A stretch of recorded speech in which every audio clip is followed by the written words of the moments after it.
É com alegria e satisfação que cumprimentamos os nossos amigos e irmãos do portal Escola Dominical com a gloriosa paz de nosso Senhor e Salvador Jesus Cristo. Estamos dando início a mais uma pré-aula, esta ferramenta que o portal Escola Dominical disponibiliza no início da semana para que os irmãos possam melhor preparar a sua aula da Escola Bíblica Dominical. Leiam a revista das lições bíblicas, assistam a esta pré-aula, leiam o texto de apoio, que é a base desta nossa aula, lembrando aos irmãos que a nossa proposta não é de repetir os tópicos da revista, mas de trazer subsídios complementares. Nós elaboramos um texto com o tema da lição e com base nesse texto nós fazemos esta pré-aula para complementar o estudo dos amados irmãos. Também convidamos os irmãos a lerem outros textos de apoio que nós disponibilizamos no site do portal Escola Dominical, portalebd.org.br, onde os irmãos estarão ali acessando não só mais 4 outros textos de apoio desta lição, mas também textos de apoio, slides e videoaulas de outras faixas etárias, e inclusive de outros currículos da Escola Bíblica Dominical. Também o irmão é convidado a ouvir os breves comentários em áudio das leituras diárias dos textos sugeridos na lição, onde o irmão terá não só um momento de aprendizado, mas também um momento devocional.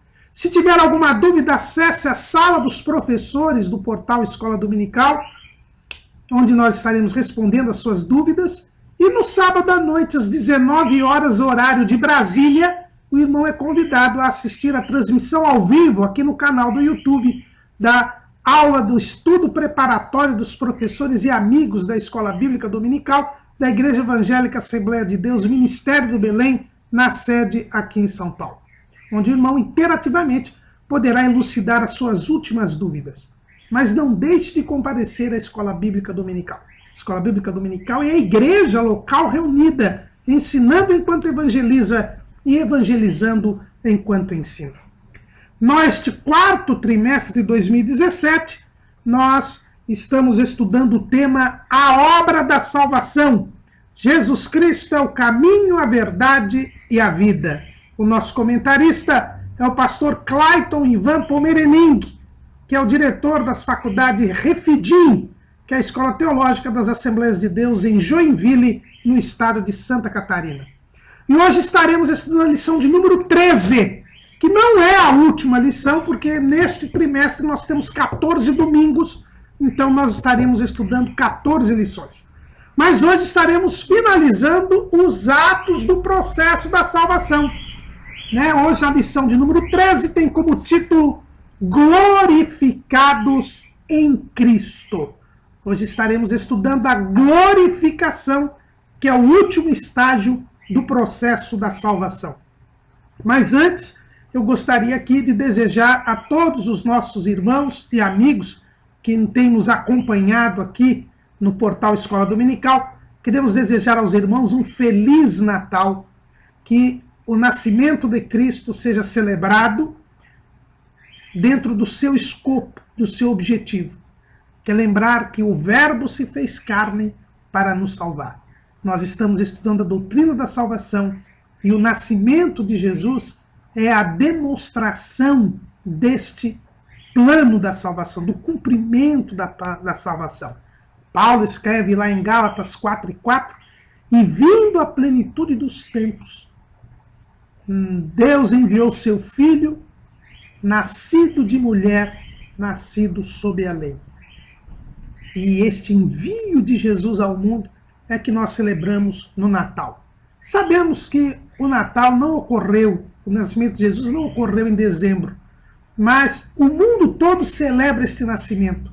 E por isso nós devemos aproveitar esta data para dizer ao mundo que Jesus nasceu para nos salvar. Um Feliz Natal a todos os nossos amados amigos e irmãos. Glorificados em Cristo. A glorificação é o estágio final do processo da salvação. É o que nós vemos lá em Romanos, no capítulo 8, e no versículo 29 e 30, quando Paulo descreve, ainda que não todos os atos, descreve sumariamente o processo da salvação. O apóstolo Paulo diz assim: porque os que dantes conheceu, também os predestinou para serem conformes à imagem de seu Filho, a fim de que ele seja o primogênito entre muitos irmãos. E aos que predestinou, a estes também chamou. E aos que chamou, a estes também justificou. E aos que justificou, a estes também glorificou. A salvação termina com a glorificação. É por isso que a salvação não é algo imediato e já sabido de antemão pelo homem. Por Deus é sabido, porque Deus é onisciente. Deus sabe todas as coisas. Para Deus não há tempo. Por isso, o início do mundo e o fim do mundo é a mesma coisa para Deus. Mas para o homem, que está na dimensão terrena, que está debaixo do tempo, a salvação é algo prolongado. É um processo que só terminará na glorificação. Aqueles que Deus decidiu salvar, ele decidiu salvar todos os homens, e ele sabe quem vai aceitar ou recusar o seu convite à salvação. Mas aquela salvação já prevista antes da fundação do mundo, ela só se encerra quando da glorificação. Por isso, a glorificação é o último espaço, o último ato do estágio da salvação, e por isso a salvação é uma esperança.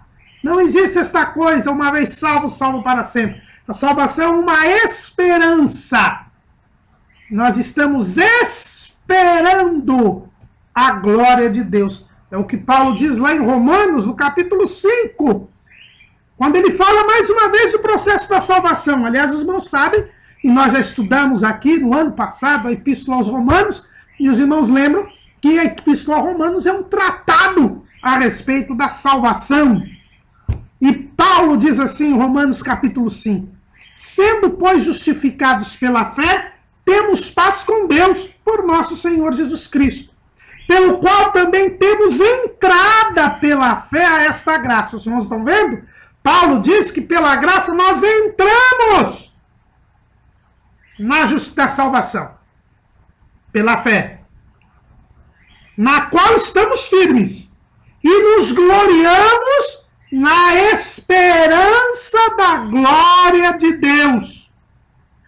Então a salvação, eu entro pela fé, mas eu tenho que aguardar a glorificação. É um processo a salvação.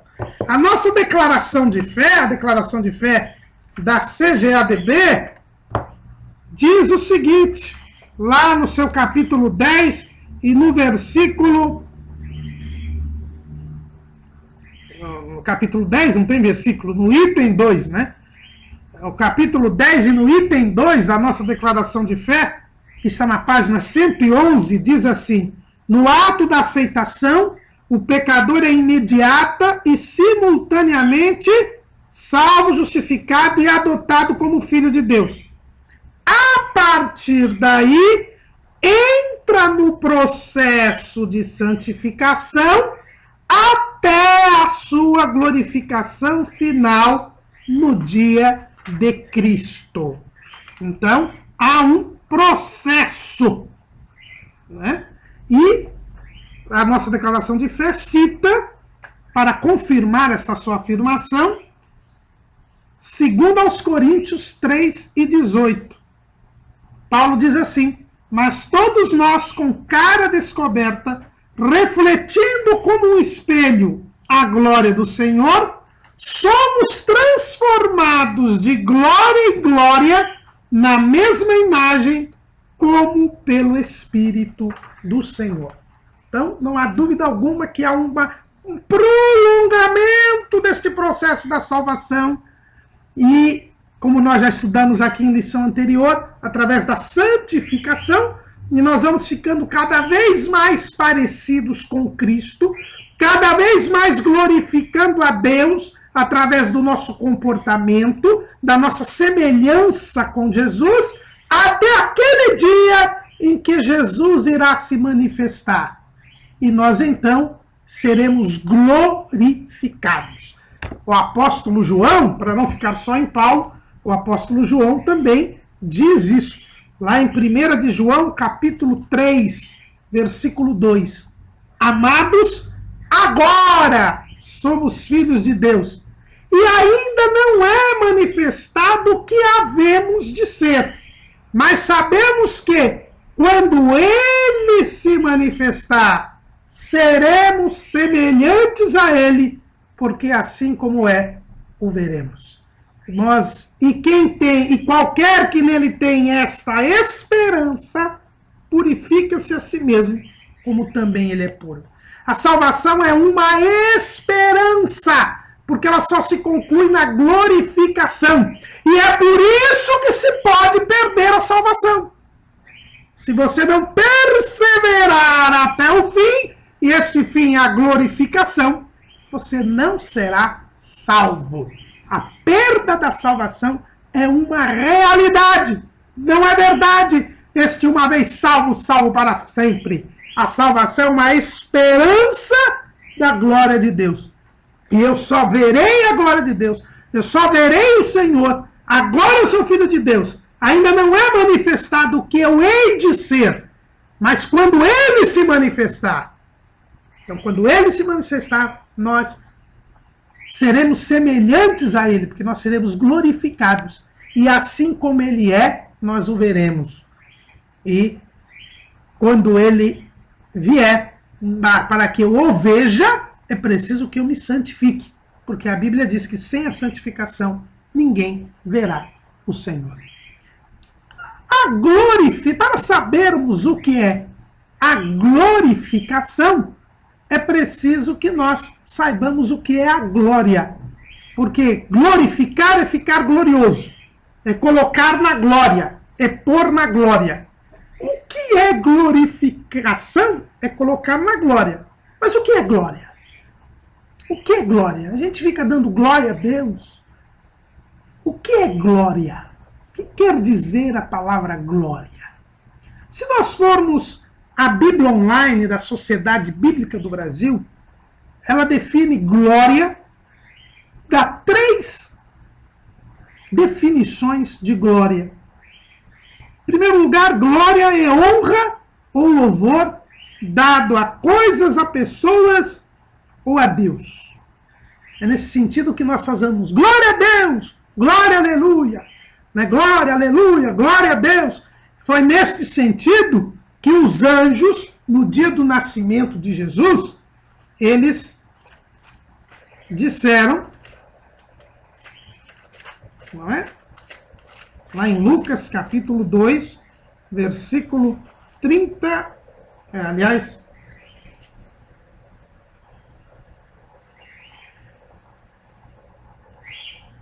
versículo 14. Glória a Deus nas alturas, paz na terra, boa vontade para com os homens. Então eles estavam louvando a Deus. É nesse sentido que nós falamos glória a Deus. Glória é uma honra, um louvor que é dado a Deus, a coisas ou a pessoas. Segundo significado da palavra glória é a majestade e o brilho que acompanham a revelação da presença e do poder de Deus. Então a glória do Senhor. Nessa mesma passagem, em Lucas capítulo 2, no versículo 9, diz assim: eis que o anjo do Senhor veio sobre eles, sobre os pastores, e a glória do Senhor os cercou de resplendor e tiveram grande temor. Nós estamos aproveitando aqui o Natal para lembrar desta passagem. Então, os anjos vieram e houve uma manifestação, um brilho, uma majestade. E é aí a glória do Senhor os cercou de resplendor. Então, glória também é esta majestade, é este brilho que acompanham a presença e o poder de Deus. Então aqui nós podemos verificar que a glorificação nos permitirá participar deste ambiente divino. Né? Deus manifesta a sua glória. E nós poderemos desfrutar desta glória, deste brilho, desse resplendor. Não é? E nós estamos alijados por causa do pecado no atual momento. E também é chamado de glória o estado no novo corpo ressuscitado, espiritual e imortal, que os salvos serão transformados em um lugar onde eles viverão. Então também a glória é essa transformação, a Bíblia chama de glória também, esse estado do salvo quando ele partir para a dimensão eterna. Então a glória é esta participação.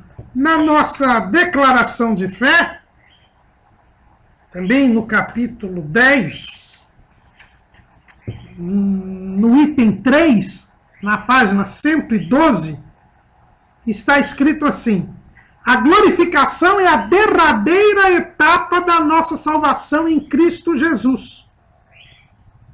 Trata-se de uma promessa da futura transformação de nosso corpo mortal. E aí a nossa declaração de fé cita 1 Coríntios 15, 43, 49. Semeia-se em ignomínia, ressuscitará em glória. Semeia-se em fraqueza, ressuscitará com vigor. E assim como trouxemos a imagem do terreno, assim traremos também a imagem do celestial. E também Filipenses 3 e 21, que transformará o nosso corpo abatido para ser conforme o seu corpo glorioso, segundo o seu eficaz poder de sujeitar também a si todas as coisas. Então, glória também é esse estado resultante do final do processo da salvação. Então, segundo a Bíblia Online da Sociedade Bíblica do Brasil, glória é honra ou louvor que damos a Deus, ou a pessoas, ou a coisas. É a majestade e o brilho que acompanham a revelação da presença e do poder de Deus. E é também o estado do novo corpo que o salvo terá no final do processo da salvação. Então, quando a gente fala em glória, a gente fala na ideia de honra e de dignidade. E só por isso, nós já sabemos que a glória pertence a Deus. O próprio Deus disse através do profeta Isaías que a sua glória ele não daria a outrem, ele nem pode dar. Como ele é o criador de todas as coisas, como ele é o soberano, como ele é o todo-poderoso, a glória verdadeira e única é a dele. Ele é o Deus da glória, porque glória tem a ver com honra e dignidade, e ninguém tem mais honra e dignidade do que Deus. A glória é a beleza do Espírito de Deus. Não é uma beleza estética, uma beleza material, porque Deus não é matéria, Deus é Espírito. É a beleza de Deus. Isso é a glória. É o esplendor, o brilho de Deus. O apóstolo João diz que Deus é luz e não há nele trevas nenhumas. É este brilho, esta majestade, esta beleza que é a glória de Deus. E esta glória de Deus é tão grande que ela é manifestada na sua criação. A criação de Deus é inferior a Deus. A criatura é inferior ao Criador. Mas a criação manifesta este poder, este brilho, este esplendor, esta dignidade divina. É o que nós lemos lá no Salmo de número 19. No Salmo 19, diz assim, Salmo de Davi para o cantor mor: os céus manifestam a glória de Deus, e o firmamento anuncia a obra das suas mãos. Os céus, a criação do universo, o universo ele manifesta a glória de Deus. A glória de Deus é tão grande que mesmo a criação, que não tem o brilho do Criador, esta criação dá a conhecer a glória de Deus. É por isso que nenhum homem poderá apresentar qualquer desculpa diante de Deus por não ter conhecido a Deus, por não ter obedecido a Deus. Ninguém poderá chegar diante de Deus e dizer: olha, eu nunca soube que o Senhor existisse. Olha, o Senhor nunca se revelou para mim. Eu nunca soube que o Senhor era glorioso. Não, porque a Bíblia mostra que a criação manifesta a glória de Deus. Paulo, escrevendo lá aos Romanos, no capítulo 1, ele diz assim, versículo 18: porque do céu se manifesta a ira de Deus sobre toda a impiedade e injustiça dos homens que detêm a verdade e injustiça. Porquanto que de Deus se pode conhecer, nele se manifesta, porque Deus lhe manifestou. Porque as suas coisas invisíveis, desde a criação do mundo, tanto o seu eterno poder como a sua divindade, se entendem e claramente se veem pelas coisas que estão criadas, para que eles fiquem inexcusáveis. Porquanto, tendo conhecido a Deus, não o glorificaram como Deus, nem lhe deram graças. Antes, em seus discursos, se desvaneceram, e o seu coração insensato se obscureceu. Dizendo-se sábios, tornaram-se loucos, e mudaram a glória do Deus incorruptível em semelhança da imagem de homem corruptível, e de aves, e de quadrúpedes, e de répteis. Então nós percebemos que a criação revela a glória de Deus. E os homens têm de reconhecer esta glória. Mas além de não glorificarem a Deus, ainda corromperam a glória de Deus. Começaram a adorar ídolos, feitos das suas próprias mãos. Né? O texto bíblico diz aqui que eles passaram a adorar homens corruptíveis, aves, quadrúpedes, répteis. Né? Então eles mudaram a glória do Deus incorruptível em semelhança de imagem de homem corruptível, aves, quadrúpedes e répteis. Então o que a gente percebe aqui é que os homens não só não reconheceram a glória de Deus, mas corromperam a glória de Deus, transferiram a glória de Deus para ídolos. E é por este motivo que eles irão ser condenados, porque fizeram pouco caso, desprezaram, corromperam a glória de Deus. Quando o homem foi criado reto, santo, como nós já lemos várias vezes nesse trimestre, em Eclesiastes 7:29, e havia uma comunhão entre Deus e o homem.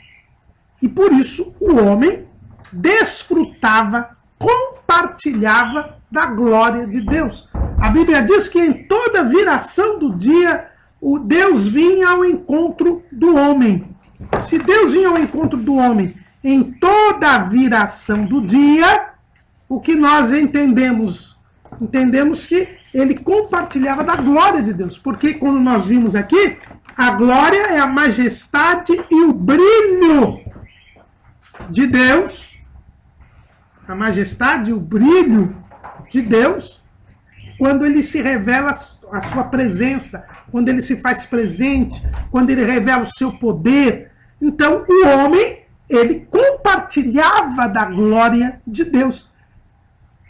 A tradição judaica, vejam bem, irmãos, não é a Bíblia, mas a tradição judaica, ela diz que Adão tinha um brilho no seu rosto. Ele tinha um esplendor. Até o dia que ele pecou, ele tinha um esplendor no seu rosto, ele tinha uma beleza muito grande. Né? Eu coloquei aqui até um texto da tradição judaica, lá no Talmud, é dito assim: percebi os 2 saltos de Adão, e eles eram como 2 orbes do sol. A beleza de Rabi Kahana era um reflexo da beleza de Rabi. A beleza de Rabi era um reflexo da beleza de Rabi Abahu. A beleza do Rabi Abahu era um reflexo da beleza de nosso pai Jacó, e a beleza de Jacó era um reflexo da beleza de Adão. Isso está escrito no Talmud, né? Então, o Talmud dizia que Adão era belo, que Adão brilhava como o sol. No Targum, o que é um Targum? Targum eram comentários que os escribas faziam das escrituras. Os irmãos sabem que o Antigo Testamento era escrito em hebraico. Quando o povo judeu voltou da Babilônia, ele não falava mais o hebraico, eles falavam o aramaico, e então, quem conhecia o hebraico eram apenas os escribas, aqueles que copiavam os textos.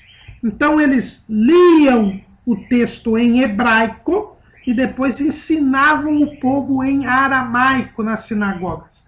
E eles escreviam comentários em aramaico do texto bíblico. Esse comentário é chamado de Targum. Um desses comentários diz o seguinte: a altura de Adão, o primeiro homem, chegou do chão ao céu, como se afirma, desde o dia em que Deus criou o homem sobre a terra, desde uma extremidade do céu até outra. Está lá em Deuteronômio 4:32. Sua pele era uma roupa brilhante, brilhando como suas unhas. Então, esses eram comentários dos escribas. Então, a tradição judaica dizia que Adão, ele brilhava, ele era alto, né? Essa altura aqui a gente não deve entender como altura física, mas sim uma altura espiritual, né? Ele alcançava a glória de Deus. Ele tinha pleno acesso ao céu. E, certamente, os judeus pensavam assim, porque quando Moisés ficou 40 dias e 40 noites pela segunda vez lá no Monte Sinai com Deus, quando ele voltou com as segundas tábuas de pedra, o seu brilho, o seu rosto estava brilhando de tal maneira que ele teve que colocar um véu, porque o povo não conseguia olhar para ele. Isso porque ele só ficou 40 dias e 40 noites com Deus no Monte Sinai. Imagine Adão diariamente tendo um encontro pessoal com Deus. Então, o homem, ele participava da glória de Deus. Mas quando o homem pecou, ele perdeu o acesso à glória de Deus. É por isso que o apóstolo Paulo diz lá em Romanos, capítulo 3, versículo 23. Porque todos pecaram e destituídos estão da glória de Deus. Todos os homens pecaram e ficaram e estão. Né? Eu vejo muitas pessoas, e às vezes eu também erro. Queridos, todos pecaram e destituídos estão. Não destituídos foram. Destituídos estão da glória de Deus. A palavra aqui, destituir, no original grego, significa estar em falta, ser inferior, ser deficiente. Ou seja, e aí a gente volta ao que a tradição judaica disse. A altura de Adão, ele agora não pode mais alcançar a glória de Deus. Ele não tem acesso à glória de Deus. O pecado nos separou de Deus. E nos separando de Deus, nos separa da sua beleza, da sua majestade, do seu brilho. Voltando aqui à tradição judaica, eles dizem também no Targum que quando Adão pecou, ele perdeu o seu brilho e ficou nu. Logicamente que esta nudez de que os judeus estão a falar é a nudez espiritual. Ele ficou sem a glória de Deus. Ele ficou sem a vestimenta espiritual. Porque o homem e a mulher, quando criados, não usavam roupa. não é? É o que a gente vê lá em Gálatas, capítulo 2, versículo 25. E ambos estavam nus, o homem e a sua mulher, e não se envergonhavam. Essa nudez era apenas uma nudez física, eles não tinham vergonha de nada. Mas quando eles pecaram, eles passaram a ter esta vergonha. O ex-chefe da Igreja Católica, João Paulo II, ele tem uma bela meditação, ele fez uma série de estudos bíblicos a respeito do corpo, chamada Teologia do Corpo, e ele fala muito bem o que significa este pudor, esta vergonha de ser nu. Na verdade, era já a presença do pecado, e já um efeito do pecado sobre o corpo do ser humano. Então, Adão perdeu este brilho, Adão ficou nu espiritual. Ele ficou nu espiritual quando ele se esconde de Deus, ele fica vergonhado, porque já não tinha mais a glória de Deus. O capítulo 3, versículo 10 de Gênesis diz: E ele, Adão, disse: Ouvi a tua voz soar no jardim e temi, porque estava nu e escondido. Então, esta queda é a destituição da glória de Deus. Então, o homem ele tinha contato com a glória de Deus, ele desfrutava da glória de Deus, embora estivesse na terra, porque o Jardim do Éden é na terra, ele tinha contato com a glória de Deus, mas com o pecado ele foi destituído da glória de Deus. É por isso que nós temos a glorificação.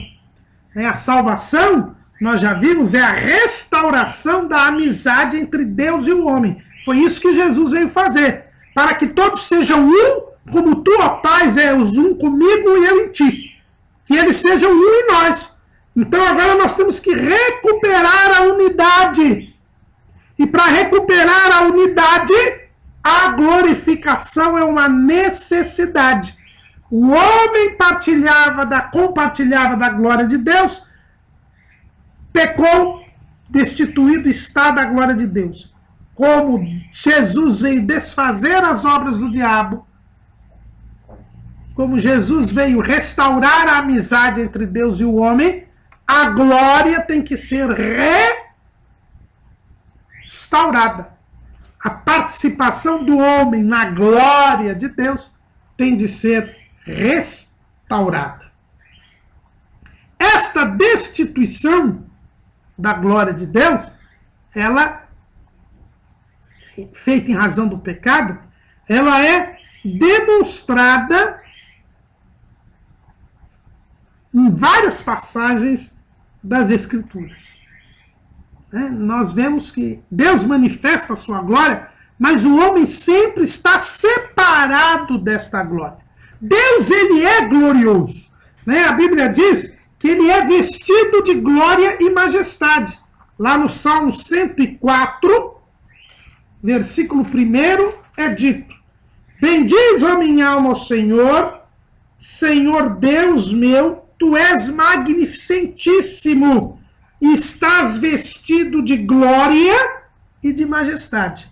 Então Deus não tem como, enquanto Deus se despir da sua glória. Jesus, quando se fez homem, ele se despiu da sua glória.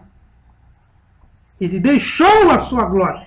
Tem aquele hino muito conhecido, se não for por amor, ele diz assim: deixou o esplendor da sua glória, sabendo o destino aqui. Jesus se despiu da sua glória, mas para ele se despir da sua glória, ele se fez homem. Ele não deixou de ser Deus, mas se despiu da sua glória. Ele não deixou de ser Deus, mas ele se despiu da sua glória. Lá no Monte da Transfiguração, Jesus se glorifica e mostra a sua glória aos discípulos, mostrando então que ele não deixou de ser Deus, mas ele se fez homem. Sendo Deus, não teve por usurpação ser igual a Deus, mas se fez a forma de homem. Então, enquanto homem, ele estava despido da glória de Deus. Mas ele não tinha perdido a glória, se despiu da glória, né? Deixou dela fazer uso. Só no Monte da Transfiguração ele se mostrou glorioso ali, porque ali ele teria um diálogo com Moisés e Elias, e ele só poderia ter esse diálogo como Deus, né? Porque aos homens não é permitida a comunicação com quem já está na eternidade. Então, Deus, ele é vestido de glória e majestade. Então, quando ele se manifesta ao longo da história da humanidade, ele sempre se manifesta de forma gloriosa. Mas a glória de Deus sempre está separada do homem. Quando Deus manifesta a sua glória lá no Monte Sinai, quando ele desce ao Monte Sinai, há uma separação entre ele e os israelitas. Ele diz para que o povo não se aproximasse do monte. Está lá em Êxodo, capítulo 19. Êxodo, capítulo 19, diz assim: e estejam, versículo 11, estejam prontos para o terceiro dia, porquanto no terceiro dia o Senhor descerá diante dos olhos de todo o povo sobre o monte de Sinai, e marcarás limites ao povo em redor, dizendo: guardai-vos, que não subais ao monte, nem toqueis o seu termo. Todo aquele que tocar o monte certamente morrerá. Havia uma divisão ali, uma separação. O homem está destituído da glória de Deus. Quando Moisés sobe o Monte Sinai, depois de ter promulgado a lei, com os anciãos de Israel, com Arão, Nadab e Abiú, lá no capítulo 24, aqueles 70 anciãos, mais Nadab, Arão e Abiú e Moisés, eles veem a glória de Deus. Ela se manifesta. Mas eles estão separados. Olha o que está escrito lá em Êxodo, capítulo 24. E subiram Moisés, capítulo 24, versículo 9. E subiram Moisés e Arão, Nadab e Abiú, e 70 dos anciãos de Israel. E viram o Deus de Israel. E debaixo de seus pés havia como uma obra de pedra de safira, e como o parecer do céu na sua claridade. Porém, ele não estendeu a sua mão sobre os escolhidos dos filhos de Israel, mas viram a Deus e comeram e beberam. Percebam? Eles chegaram a ver a manifestação de Deus, mas havia uma separação. Deus não estendeu a sua mão sobre os escolhidos dos filhos de Israel. Por quê? Por causa do pecado. Eles viram, mas havia uma separação. Eles não puderam compartilhar da glória de Deus. Mas alguém pode dizer para mim: tudo bem, irmão Carlos, mas Moisés compartilhou da glória de Deus. Ele subiu ao monte, ele ficou lá no monte, e a Bíblia diz que enquanto Moisés estava no monte, a glória de Deus se manifestou. Não é? Nesse mesmo capítulo 24 de Êxodo. E habitava a glória do Senhor sobre o monte de Sinai. E a nuvem o cobriu por 6 dias. E ao 7º dia chamou a Moisés do meio da nuvem. E o parecer da glória do Senhor era como um fogo consumidor no cume do monte, aos olhos dos filhos de Israel. E Moisés entrou no meio da nuvem, depois que subiu ao monte. Veja bem que Moisés não entrou na glória de Deus. A glória de Deus estava no monte, e Deus o chamou do meio de uma nuvem. E esta nuvem, veja lá em Êxodo capítulo 21. E o povo, capítulo 20, versículo 21. E o povo estava em pé de longe. Moisés, porém, se chegou à escuridade onde estava Deus. Esta nuvem era escura. Tanto é verdade que lá em Êxodo 33, quando Moisés volta a segunda vez ao Monte Sinai, depois do episódio do bezerro de ouro, olha o que pede Moisés. Êxodo 33 e 18. Então ele, Moisés, disse: rogo-te que me mostres a tua glória. Veja bem, se Moisés tivesse desfrutado da glória de Deus, ele não pediria para que Deus mostrasse a glória. Então a glória do Senhor habitava no Sinai, Moisés estava na nuvem, no meio da nuvem, passou 40 dias e 40 noites ali, mas não era a glória de Deus, ele estava separado da glória de Deus. Quando ele sobe segunda vez, ele pede para o Senhor mostrar a glória, não compartilhar com ele da glória. E o que Deus diz? Porém, ele diz, o Senhor: eu farei passar toda a minha bondade por diante de ti, e apregoarei o nome do Senhor diante de ti, e te terei misericórdia de quem eu tiver misericórdia, e me compadecerei de quem me compadecer. E disse mais: não poderás ver a minha face, porquanto homem nenhum verá a minha face e viverá.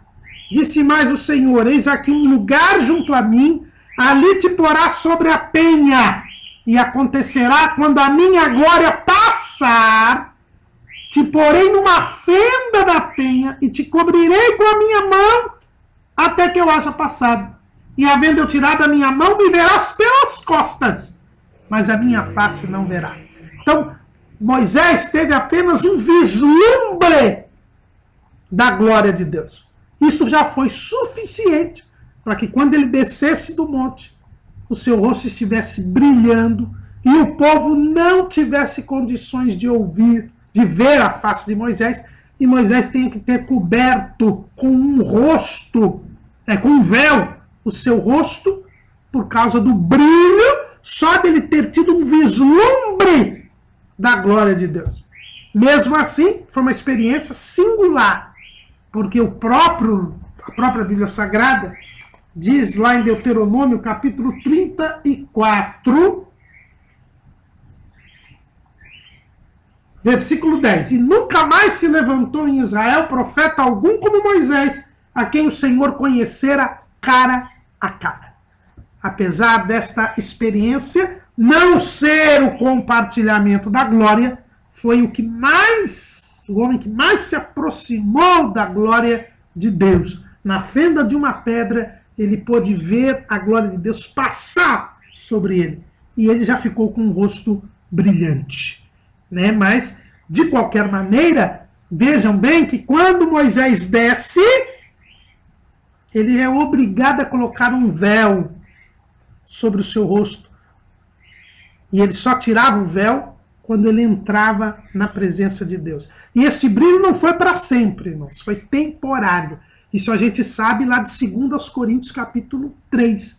Em 2 aos Coríntios, capítulo 3, Paulo fala a respeito desta glória de Moisés e diz que ela foi transitória, passageira. E aquele véu simbolizava exatamente isso. O povo não tinha sequer condição de ver o rosto de Moisés, porque o pecado nos separa da glória de Deus. O pecado nos separa da glória de Deus. E o pecado nos faz menosprezar a Deus. Por causa do pecado, o homem, além de não reconhecer a glória de Deus, dá a glória de Deus a outrem. E isto é a idolatria. Isso não só os gentios, porque o episódio da Torre de Babel foi por causa da idolatria. A idolatria começou ali na comunidade única pós-diluviana. Nimrod foi o primeiro rei que se fez Deus. A Bíblia diz que ele começou a ser poderoso na terra. Eles desafiaram a Deus, entraram na idolatria, e Deus destruiu aquela comunidade única que deu origem a todas as nações que hoje existem, são os gentios. Mas Israel também. Por que Israel não podia sequer ver o rosto de Moisés e ele teve que colocar um véu que simbolizava essa separação de Deus e da glória de Deus? porque Israel também tinha caído na idolatria, no bezerro de ouro. Então, por isso o homem é destituído da glória de Deus. Quem vai trazer a glória de Deus novamente para o homem é Jesus. Jesus, ele traz a glória de Deus. Já havia sido profetizado. O profeta Isaías, ele diz a este respeito.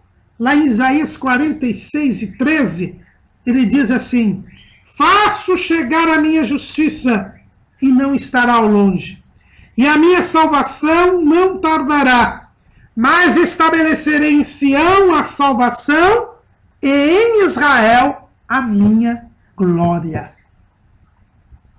Jesus, o Salvador, traria novamente ao homem a glória de Deus. Como nós já dissemos, ele veio desfazer as obras do diabo, ele veio restabelecer a amizade entre Deus e o homem, e isso importa na participação na glória de Deus. Nós já vimos no nascimento de Jesus que os anjos aparecem e a glória do Senhor cerca. Veja bem que eles não participam da glória de Deus, mas a glória do Senhor cerca de esplendor os pastores para anunciar a chegada de Jesus. Então, o nascimento de Jesus, ele já mostra a glória de Deus. Mas o apóstolo João, ele é bem claro lá no seu evangelho, no capítulo 1, no versículo 14. E o verbo se fez carne e habitou entre nós e vimos a sua glória, como a glória do unigênito do Pai, cheio de graça e de verdade. Porque o profeta Isaías já tinha dito que ele teria a glória de Deus. Isaías capítulo 4, versículo 2. Naquele dia o renovo do Senhor será cheio de beleza e de glória. E o fruto da terra excelente e formoso para os que escaparem de Israel. Então o renovo do Senhor, que é Jesus, ele seria cheio de beleza e de glória. Não beleza física, não beleza material, porque o próprio profeta Isaías diz que nenhuma beleza neles víamos, ele não tinha parecer nem formosura. Ele não se destacou pela sua beleza física e estética. Mas João, aquele que estava tão pertinho de Jesus, que colocava sua cabeça no peito de Jesus, ele diz: nós vimos a sua glória, como a glória do unigênito do Pai. E a glória de Jesus, ela começou a se manifestar ao mundo justamente no primeiro milagre. Né? Lá em João capítulo 2, versículo 11, João diz: Jesus principiou assim os seus sinais em Caná da Galileia e manifestou a sua glória, e os seus discípulos creram nele. Jesus, ele é chamado de Rei da Glória. Lá no Salmo 24, profeticamente, Davi diz: quem é o Rei da Glória? O Senhor forte e poderoso, o Senhor poderoso na guerra. Jesus, ele é profetizado aqui, ele sobe aos céus, depois de ter vencido o pecado e o mundo e a morte, ele sobe aos céus como o Rei da Glória. E depois pergunta novamente o salmista, no versículo 10 do Salmo 24, quem é este Rei da Glória? O Senhor dos Exércitos. Ele é o Rei da Glória. Agora mostra Jesus entrando com a igreja triunfante no céu. Né? Depois do tribunal de Cristo, então nós temos aí o Rei da Glória. Jesus, ele é chamado de Senhor da Glória. 1 aos Coríntios, capítulo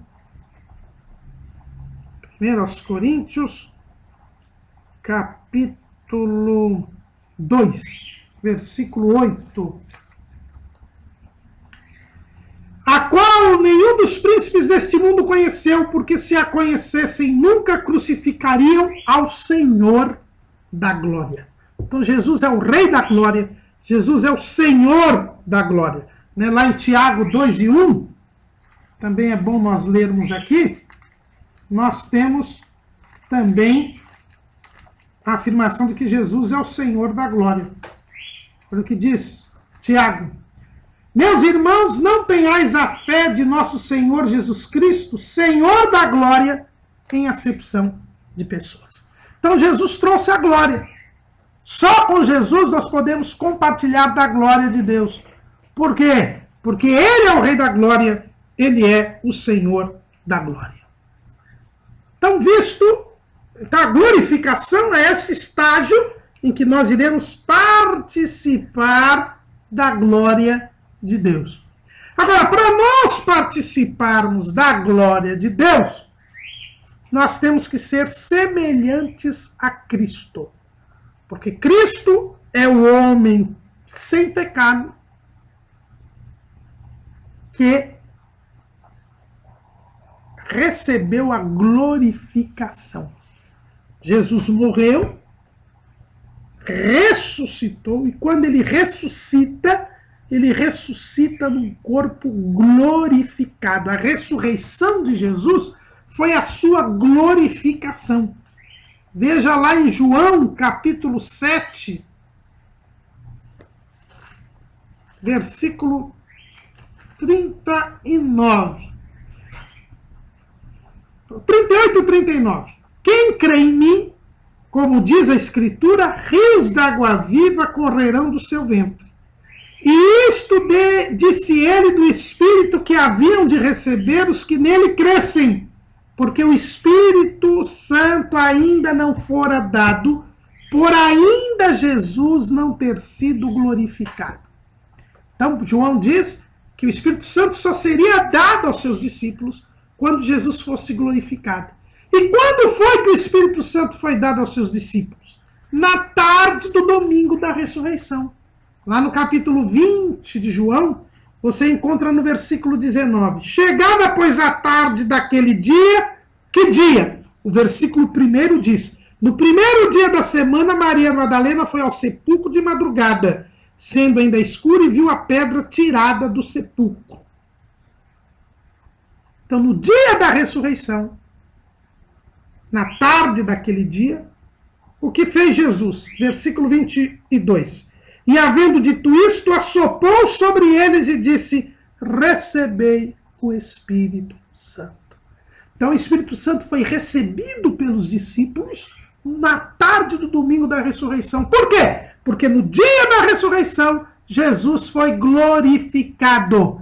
Ele ressuscitou num corpo glorioso. Tanto que ele entrou no cenáculo com as portas fechadas. Tanto que ele desapareceu quando partiu o pão lá na casa de um dos discípulos em Emaús. Jesus tinha o corpo glorificado, tanto que ele subiu aos céus. Ele não tinha mais aquele corpo físico que nós temos. Né? Ele não era um espírito, ele não era um fantasma, ele tinha corpo. Ele mesmo diz isso, Lucas capítulo 24, versículo 37. E eles, espantados e atemorizados, pensavam que viam algum espírito. E ele, Jesus, lhes disse, por que estáis perturbados e por que sobem tais pensamentos aos vossos corações?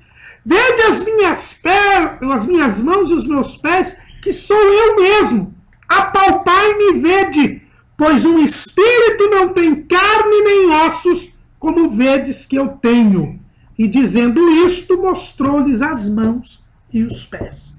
Então Jesus tem um corpo, só que este corpo agora era um corpo glorioso, um corpo celestial, um corpo espiritual. Não era mais este corpo de sangue, carne e osso, esse corpo terreno, este pó da terra. Não. Agora é um corpo glorioso.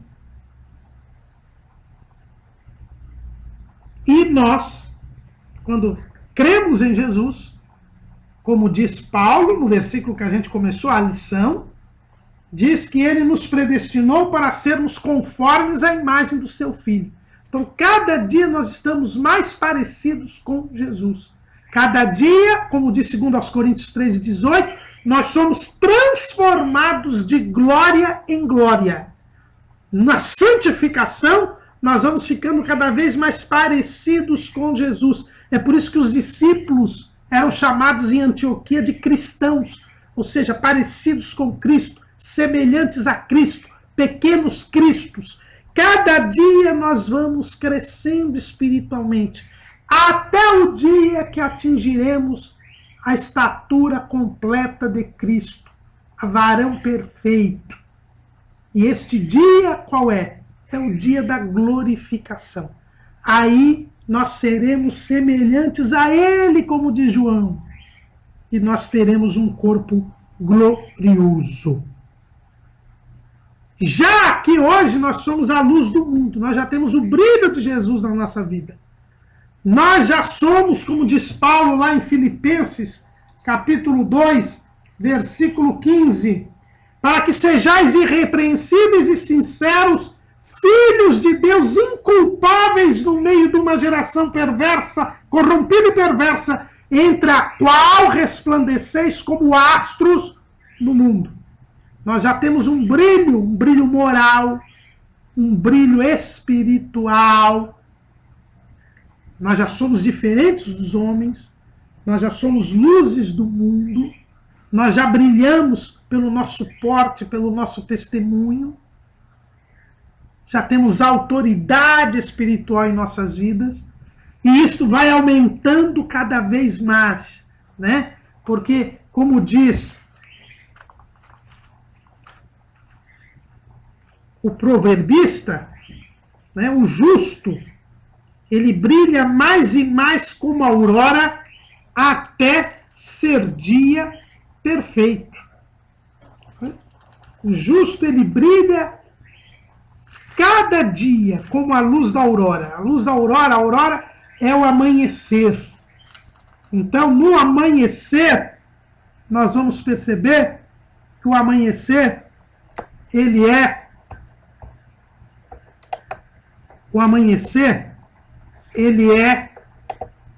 vai crescendo até ficar o dia total, né? Começa aquela penumbra e vai, e depois ele desce. Nós somos assim, nós somos transformados de glória em glória. Por enquanto, nós glorificamos a Deus. Como luz do mundo, Jesus disse que nós temos que resplandecer as nossas boas obras para que os homens glorifiquem ao vosso Pai que está no céu. Nós somos um instrumento de glorificação de Deus. As pessoas olhando para nós vão glorificar a Deus. Mas vai chegar o dia em que nós teremos participação plena na glória de Deus. Hoje a glória de Deus já se manifesta em nós. Nós já temos um brilho pelo nosso testemunho. Né? Lá em Romanos, capítulo 9, versículo 23, Paulo diz assim: para que também se desse a conhecer as riquezas da sua glória nos vasos de misericórdia, que para a glória já dantes preparou. Então hoje nós somos um instrumento de glorificar o nome de Deus. O nome de Deus é glorificado pelo nosso porte, pelo nosso brilho. A santificação é uma antessala da glorificação. A santificação faz com que as pessoas glorifiquem a Deus. Quando nós fazemos a vontade de Deus e estamos em comunhão com Deus, nós glorificamos a Deus. É o que Jesus fez. Lá em João capítulo 17, versículo 4. Eu glorifiquei-te na terra, tendo consumado a obra que me deste a fazer.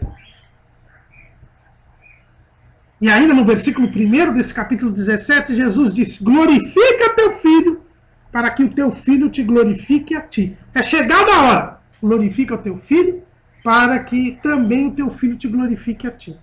Assim como Jesus glorificou ao Pai, consumando a obra que tinha recebido para fazer, e assim como o Pai o glorificou na ressurreição, nós também estamos glorificando a Jesus aqui e seremos glorificados no dia do arrebatamento da igreja.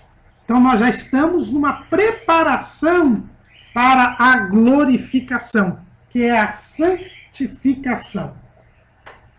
Olha o que Pedro diz lá em 1 de Pedro 4:11. Se alguém falar, fale segundo as palavras de Deus.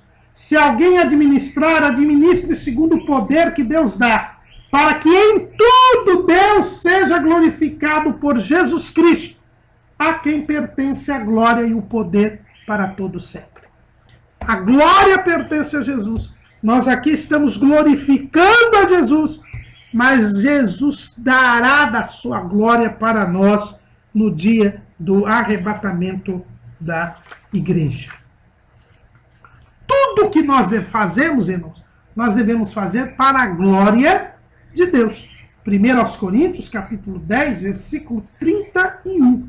Portanto, quer comais, quer bebais, ou façais qualquer outra coisa, fazei tudo para a glória de Deus. Nós temos a esperança da glória de Deus.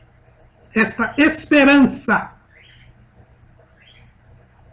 Assim como Jesus participou da nossa humanidade, nós participaremos da sua glória. Nós já vemos a glória de Deus, porque nós nascemos de novo.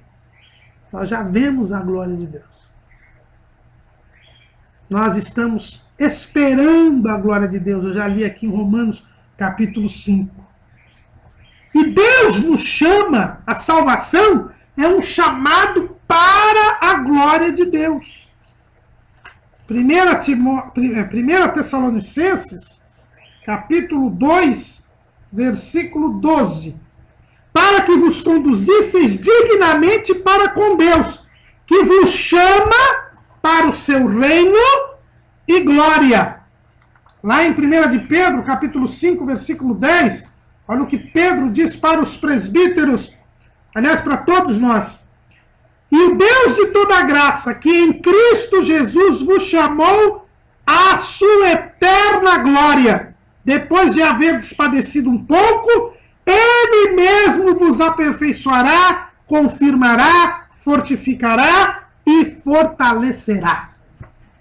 A santificação é isto, irmãos. É a confirmação, a fortificação, o fortalecimento e o aperfeiçoamento. Para quê? Para glorificação.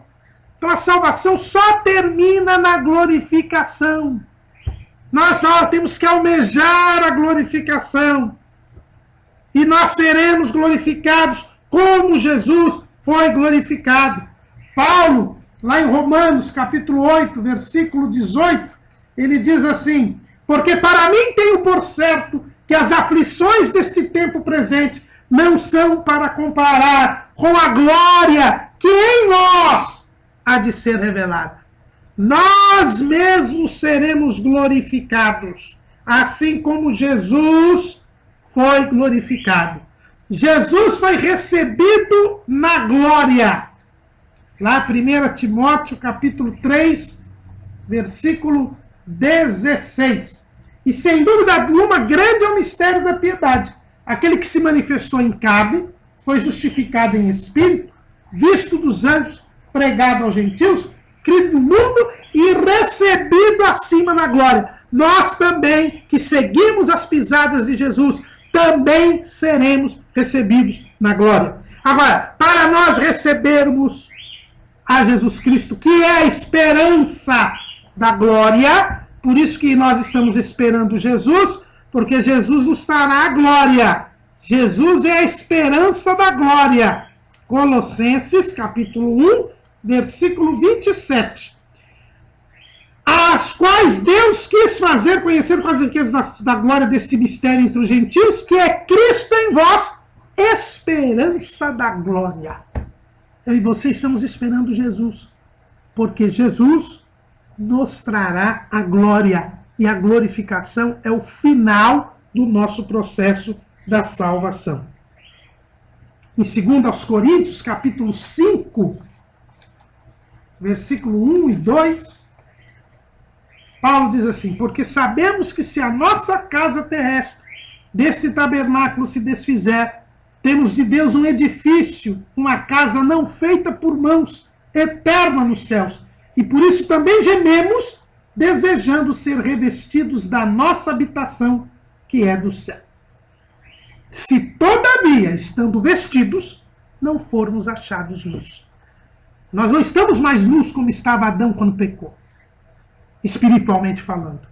Nós estamos agora vestidos com as vestes da salvação.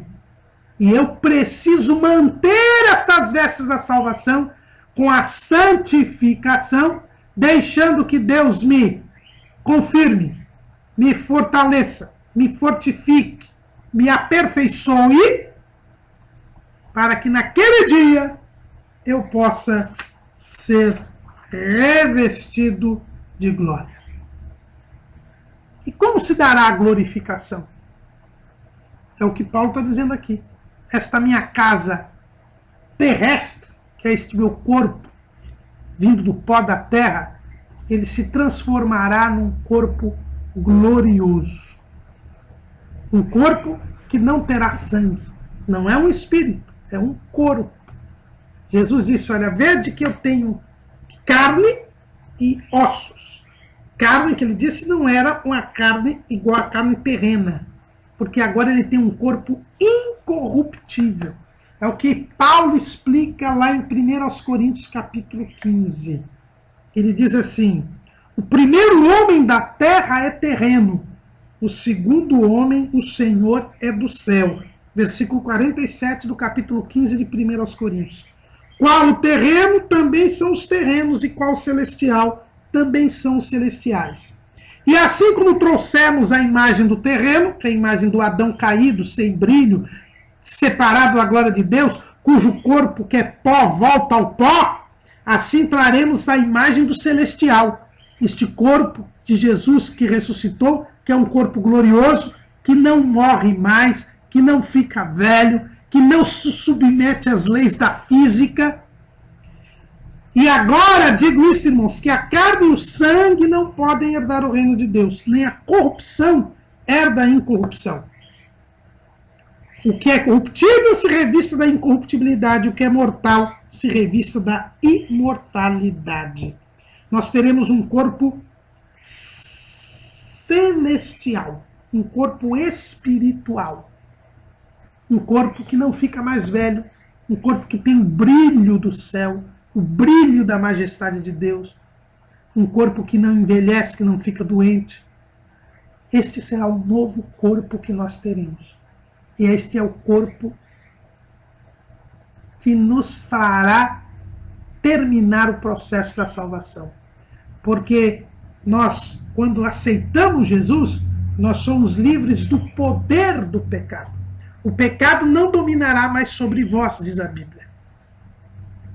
Eu não estou mais dominado pelo pecado. Eu fui liberto. Se, pois, o Filho vos libertar, verdadeiramente sereis livres. Eu fui liberto do poder do pecado. Agora eu posso não pecar. Mas eu não fui liberto. Depois eu fui liberto do corpo do pecado. O corpo do pecado foi desfeito. O corpo do pecado foi desfeito, diz a Bíblia. Então eu agora não mais vivo, porque eu sou uma nova criatura. Nasci de novo. E esta nova criatura não peca. Então o corpo do pecado foi desfeito, quer dizer, ele foi preso. Né? O corpo do pecado foi preso. Mas eu não fui livre ainda na natureza do pecado.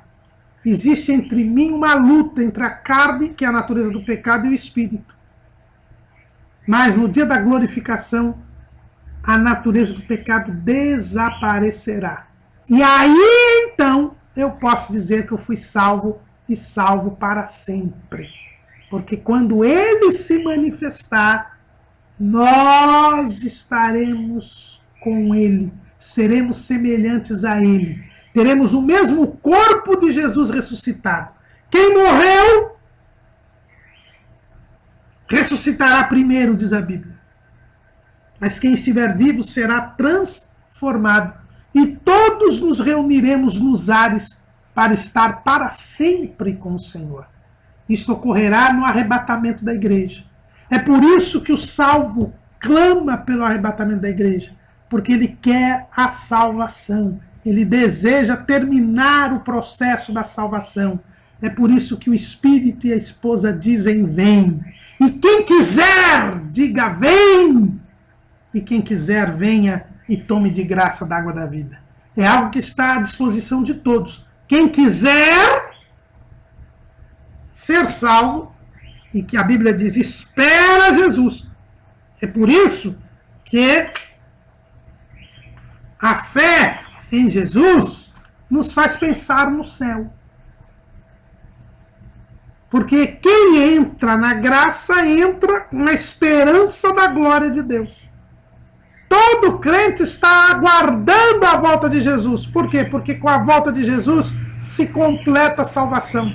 Se eu aceitei a Cristo é porque eu quero ir para o céu. Como dizia o saudoso irmão Manuel Clóvis Machado, diácono aqui na igreja sede do Ministério do Belém, aqui em São Paulo. Ele foi crente durante mais de 70 anos. Ele dizia: eu aceitei Jesus para ir para o céu. É isso que nós devemos querer, ir para o céu.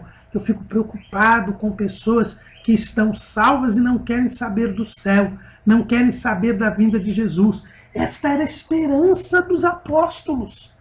João diz: agora somos filhos de Deus, mas ainda não é manifestado o que havemos de ser. Mas sabemos que quando ele se manifestar, seremos semelhantes a ele, porque assim como é, o veremos. Ele tinha o prazer de esperar Jesus. Ele queria a manifestação de Jesus. O apóstolo Paulo também, lá em Filipenses, capítulo 3, ele diz assim: mas a nossa cidade está nos céus, donde também esperamos o Salvador, o Senhor Jesus Cristo, que transformará o nosso corpo abatido para ser conforme o seu corpo glorioso, segundo o seu eficaz poder de sujeitar também a si todas as coisas. João desejava, esperava Jesus. Paulo também esperava a glorificação. E ele recomendava Tito a esperar também. Ele diz assim: porque a graça de Deus se é manifestado trazendo salvação a todos os homens, ensinando-nos que, renunciando à impiedade e às concupiscências mundanas, vivamos neste presente século sóbria, justa e piamente, aguardando a bem-aventurada esperança e o aparecimento da glória do grande Deus e nosso Senhor Jesus Cristo. O que o crente deve fazer, diz Paulo, é esperar. Esperar.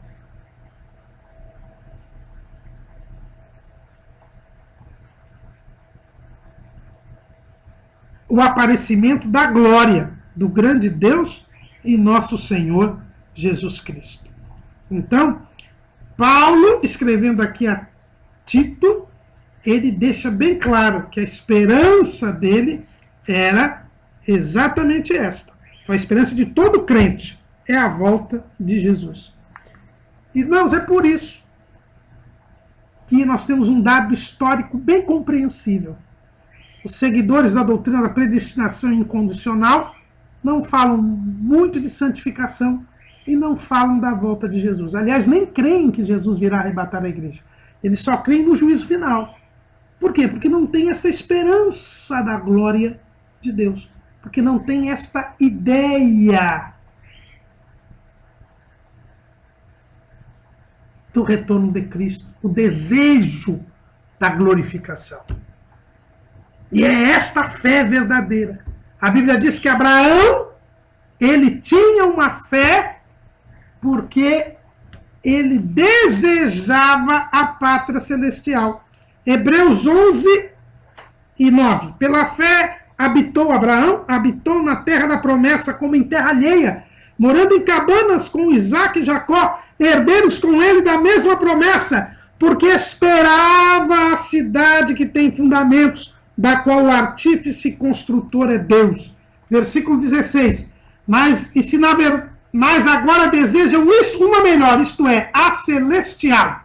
Pelo que Deus também se não envergonha deles, de se chamar seu Deus, porque já lhes preparou uma cidade. Um dia nós teremos o corpo de Jesus ressuscitado.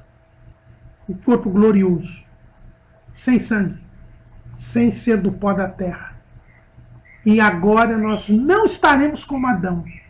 Adão recebia uma visita diária de Deus. E segundo a tradição, já era brilhante. Mas agora nós estaremos para sempre com o Senhor. Diz Paulo lá em 1 Tessalonicenses capítulo 4.